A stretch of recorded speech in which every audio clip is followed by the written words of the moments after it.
I'm thrilled to welcome Miri. Thank you so much for being with us. An absolute pleasure, and it was wonderful being able to listen to Tal. What a great ambassador for Israel. Isn't he? We love Tal. Like I said, he's a national treasure. Miri, we had a really wide-ranging discussion for the chapter of the book that you feature in. You served for more than 20 years in military intelligence, so you were literally in the room where it happened, as the phrase goes.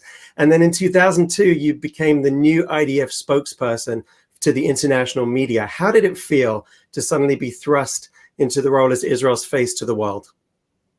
Well, one of the biggest challenges for me is that I was in military intelligence, meaning I was the person that was behind the scenes. I'm not the one who's in front of the camera. So here I am talking to you. I'm very comfortable now on camera, but literally in April of 2002, in uniform, I was taken from a very secretive behind the scenes life and thrust into CNN, BBC, into everybody's living rooms. For me, it was probably the biggest change that ever happened to me in my life.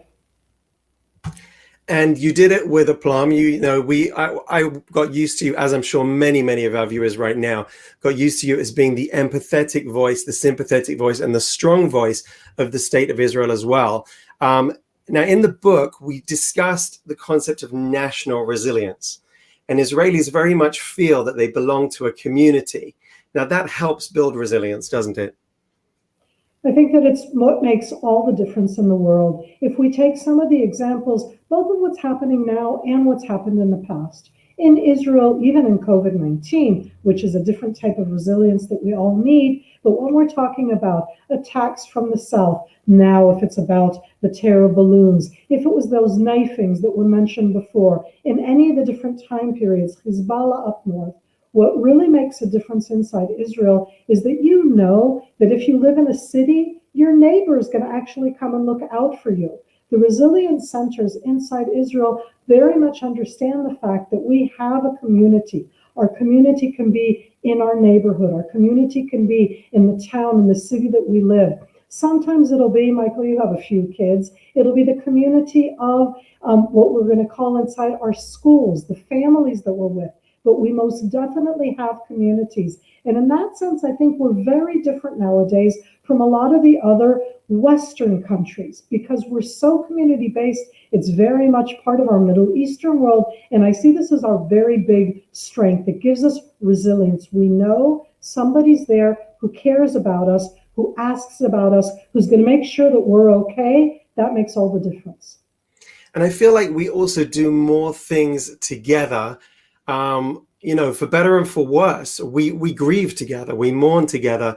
Yom HaZikaron, Israel's Remembrance Day, is a collective act that is, something that from young to old, people take part in. They're introduced to those concepts very early in life. That makes a difference, doesn't it? I think that one of the things that people who haven't grown up here, and think about it, you made Aliyah, I made Aliyah, Tal made Aliyah. In that sense, we're different people who moved here, and yet that is part of who we are. And I look at it in awe as a mother of 3 children, as a wife, as somebody who lives here, that inside Israel, Memorial Day is a day that we take personally. It's a day that each and every one of us are thinking about somebody that we know, or we know somebody who knows. It isn't something that happens to a specific category in society. It's about all of us. It's about our being together in its own way. And I think we discussed that a bit in the book.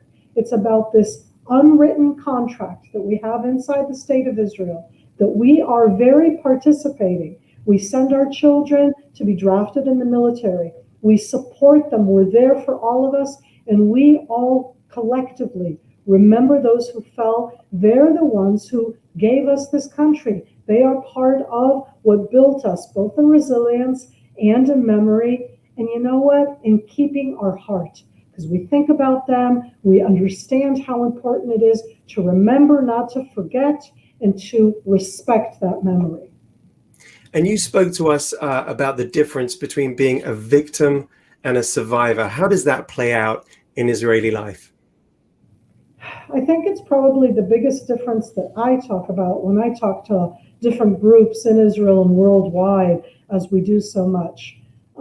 Victimhood is, and my heart can go out to victims completely. I have enormous both sympathy, but you don't really actually usually have empathy with a victim. You can sympathize, you can feel sorry, but it's very hard to empathize. When we're talking about survivor, we're talking about resilience. We're talking about people who manage to go through the most enormous hardships, and they're not looking backwards at what happened to them, at blaming somebody, at finding how you can, do that in that sense as a victim. In resilience and in surviving, you're looking forward. You're talking about the future. You're looking into that future. And in Israel, in the establishment of the state, certainly when we're talking about Holocaust survivors, if we're talking about amazing individuals in Israel who have arrived here after enormous hardships, not as victims, as survivors. And that is what our country is about looking forward, about taking all of those hardships and looking around and saying, okay, got through that one, I am going to go forward, and with a smile and with hope in your heart.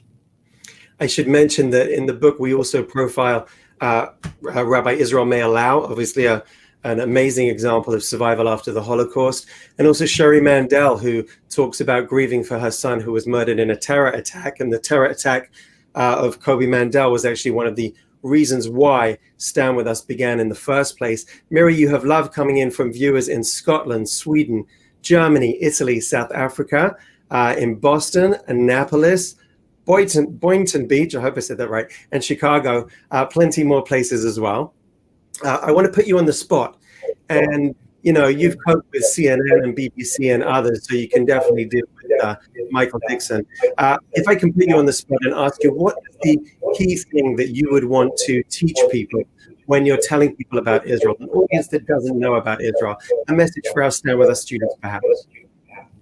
Israel is not one-dimensional. When I want to talk about Israel, I want to talk about Israel. There's a conflict. Let's not forget that. But Israel is also a country which is diverse, which has enormous changes and differences. I love the fact that when you talk to people in Israel, they literally are from anywhere in the world. When you talk about people coming and mixing together different cultures, different ideas, these are the aspects of Israel that don't come through when you focus only on the conflict. Don't ignore the conflict, but remember, we're not one-dimensional. No place is one-dimensional. We have enormous diversity, and we need to bring that out to the world.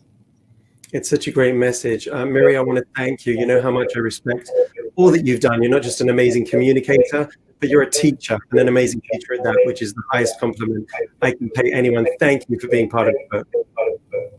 Thank you so much. And to Stand With Us, who do the most amazing things, my heart is with all of us. Thank you, Miri.